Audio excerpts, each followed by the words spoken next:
नमस्कार। धर्म ज्ञान की खास पेशकश मासिक राशिफल में एक बार फिर हमारे दर्शकों का स्वागत है। मैं हूं आपके साथ कविता राणा और मेरे साथ मौजूद है हमेशा की तरह जाने मानी ज्योतिषाचार्य मेघ शर्मा जी। धन्यवाद कविता, और धर्म ज्ञान के सभी दर्शकों को मेरी ओर से बहुत बहुत नमस्कार। अब तक हमने आपको मेष राशि से लेकर सिंह राशि वाले जातकों का क्या कहता है मासिक राशिफल ये बताया, लेकिन आज के एपिसोड में हम बात कर रहे हैं कन्या राशि वालों की। जी हाँ, कन्या राशि वाले जितने भी जातक है उनके लिए अक्टूबर का ये महीना उनके लिए क्या कुछ लेकर आने वाला है, ज़िंदगी में कितनी खुशियाँ आएंगी, आपकी पर्सनल लाइफ और प्रोफेशनल लाइफ में कितने बड़े उतार चढ़ाव आ सकते हैं, जानेंगे आपके ग्रह बदलते ग्रह नक्षत्रों की स्थिति के आधार पर। और आइए फटाफट से ये सबसे पहले जान लेते हैं कि इस महीने आपका कौन सा ग्रह कहाँ बदल रहा है।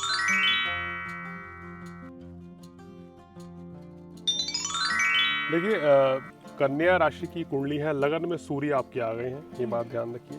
सेकंड हाउस में बुध है, थर्ड हाउस में केतु आ गए, फोर्थ में गुरु पहले की तरह बैठे हैं, केतु की युति इनसे लग हो गई है जी। पंचम भाव में शनि है, बहुत अच्छा है। छठा भाव खाली है। सातवें भाव में आपके चंद्रमा है, तो माह की पहली तारीख को ही चंद्रमा आपके सातवें भाव में थे, ये बहुत अच्छी स्थिति दिखा रही है। लाभ के कारक है चंद्रमा। अष्टम भाव में आपके मंगल मांगलिक दोष का निर्माण कर रहे हैं। नवम भाव में राहु आ गए हैं भाग्य स्थान में। दशम एकादश खाली है, और 12वें यानी कि खर्च के घर में शुक्र पहुंच गए हैं। तो ये कुछ ग्रह स्थिति आपकी बन रही है। और दर्शकों को बता दें, हम राशिफल ना तो नाम राशि के आधार पर बताते हैं, ना लगन चार्ट के आधार पर, क्योंकि दर्शक आए दिन ये सवाल करते हैं कि राशिफल किस आधार से हम देखें। तो आप ये अपनी चंद्र राशि के आधार पर देखें, आपकी कुंडली में चंद्रमा की जो स्थिति है उसके अकॉर्डिंग ये राशिफल देखेंगे तो बिल्कुल सटीक बैठेगा आपके ऊपर। तो ये कुछ ग्रह स्थिति कन्या राशि वालों की बता रही है।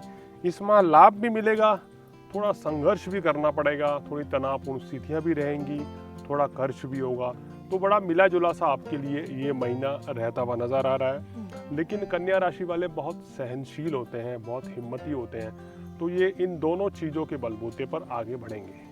चलिए आइए फटाफट से ये जान लेते हैं कि बदलते सितारों का प्रभाव आपकी सेहत, आपके स्वास्थ्य के लिए कैसा रहेगा।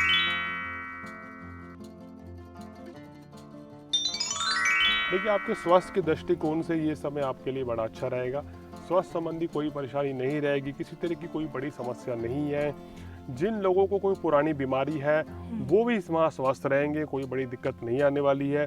बुध की स्थिति आपकी बहुत बढ़िया है, शनि की स्थिति बहुत बढ़िया है, क्योंकि शनि छठे भाव के रोग ऋण के कारक हैं, वो पंचम में बैठे हैं, तो स्वास्थ्य संबंधी कोई बड़ी परेशानी नहीं रहेगी। लेकिन अष्टम का मंगल कभी कभी पेट संबंधी रोग आपको दे सकता है, कोई पेट संबंधी तकलीफ दे सकता है, इस चीज़ को आपको थोड़ा सा ध्यान रखना है। बाकी कोई बड़ी समस्या आपको नहीं रहेगी। मैं जी, पढ़ाई के क्षेत्र में कैसा रहेगा इन लोगों का करियर, और खास तौर पे छात्र छात्राओं के लिए कैसा रहने वाला है?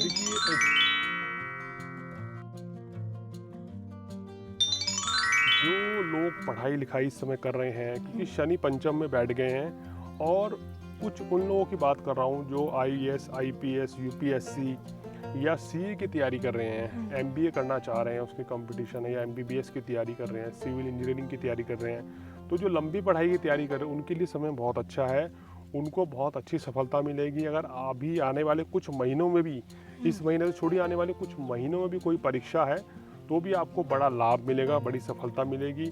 इस महीने कोई अगर आपका इंटरव्यू है नौकरी के लिए, सरकारी नौकरी के लिए, तो भी आपको लाभ मिलता हुआ नजर आ रहा है। छात्रों का मन भी शनि देव के कारण पूरी तरीके से पढ़ाई में लगा रहेगा। चलिए अब आगे बढ़ते हैं और ये जान लेते हैं कि आखिरकार आपका प्रेम प्रसंग और वैवाहिक जीवन क्या कुछ कहता है, आपके पार्टनर के साथ संबंध कितने मजबूत रहेंगे।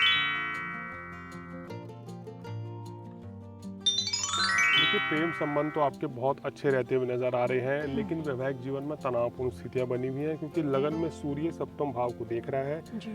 और सूर्य जब सप्तम भाव को देखते हैं तो परेशानियां बढ़ जाएंगी आपके वैवाहिक जीवन को लेकर।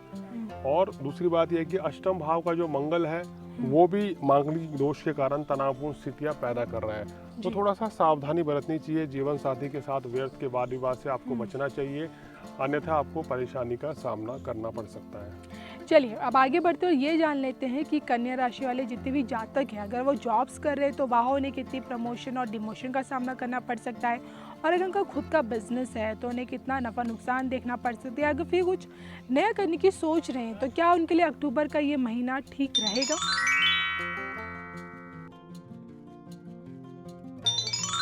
देखिए, नौकरी व्यवसाय के लिए समय बड़ा अच्छा है। नौकरी व्यवसाय में आपको तरक्की मिलेगी क्योंकि शनि, गुरु की और बुध की स्थिति बहुत बढ़िया है। जी। तो नौकरी व्यवसाय में कोई समस्या नहीं है। कोई नया बिजनेस करना चाहते हैं तो अभी कर डालिए, ज़्यादा आपके लिए बेहतर रहेगा। और व्यवसाय भी आपका अच्छा चलेगा, किसी नए काम की शुरुआत होती हुई भी नज़र आ रही है। तो कुल मिलाकर समय आपके लिए अच्छा है। किसी तरह की कोई तनाव, कोई चिंता वाली बात आपके नौकरी व्यवसाय में किसी भी तरह का खतरा नहीं है। लेकिन क्रोध की अधिकता से बचें। लगन में सूर्य आपको क्रोध ज़्यादा दे सकते हैं। और जो कि आपका कार्य क्षेत्र ही आपके आर्थिक जीवन से डायरेक्ट जुड़ा होता है, तो आइए जान लेते हैं कि आपकी आर्थिक स्थिति कैसी रहेगी। जी हाँ, आपको कहीं गरीबी का सामना करना पड़ सकता है या फिर आप बहुत मजबूत रहेंगे।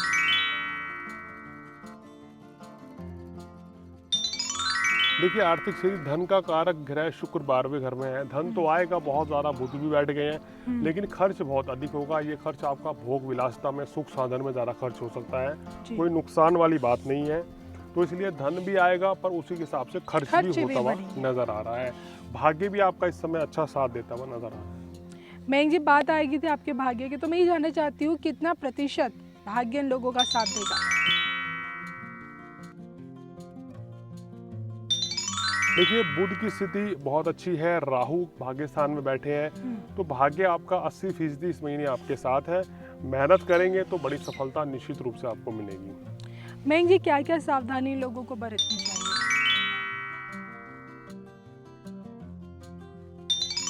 देखिए, इन लोगों को इस समय तो मैंने ये बोला कि क्रोध की अधिकता से बचें। वैवाहिक जीवन में तनावपूर्ण स्थितियों का सामना करना पड़ सकता है। तो कोई भी गलत फहमी अगर जीवन साथी के साथ चल रही है तो वो दूर करने का प्रयास करें तो आपके लिए बेहतर रहेगा। और तीसरी बात यह है कि जितना इस महीने आप धार्मिक हो जाएंगे, धर्म कर्म में रुचि बना के रखेंगे, उतना ही आपके लिए बेहतर रहने वाला है। भोग विलासिता पे ज़रूर से ज़्यादा खर्च करना है, ज़्यादा भोगी होना भी नुकसानदेह साबित हो सकता है। उस चीज़ से कन्या राशि वालों को इस महीने बचना चाहिए, क्योंकि इस महीने फिजूल खर्ची करेंगे तो आपका बजट जो है गड़बड़ा सकता है। तो थोड़ा सावधानी के साथ चलेंगे तो कोई बड़ी परेशानी नहीं आएगी।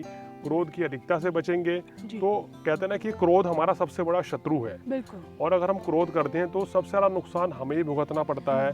और इन दी एंड बाद में हमें पछतावा होता है कि हमने क्यों क्रोध करा, क्यों किसी से वाद विवाद किया। तो इसलिए ऐसा काम करना ही क्यों है। जब भी ऐसी परिस्थिति बने तो उस माहौल से अपने आप को दूर ले जाइए तो बहुत बेहतर रहेगा आपके लिए, अन्यथा हालात खराब भी हो सकते हैं। मैं जी अगर जितने भी कन्या राशि वाले जातक अगर किसी की ज़िंदगी में परेशानियां चल रही हैं, आए दिन उसे तमाम अड़चनों का सामना करना पड़ रहा है, लाइफ ठीक ठाक नहीं चल रही, डमाडोल हो रही, तो क्या उपाय उसको करने चाहिए? देखिए, इस महीने उनको क्या करना चाहिए कि नीले पुष्प का दान करना चाहिए या नदी में बहाने चाहिए। नाव नदी में बहा दें, किसी नहर में बहा दें तो अच्छा रहेगा आपके लिए।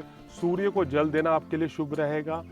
मंगलवार के दिन हनुमान जी को लाल चोला मंदिर में चढ़ाइए तो विशेष लाभ आपको मिलेगा।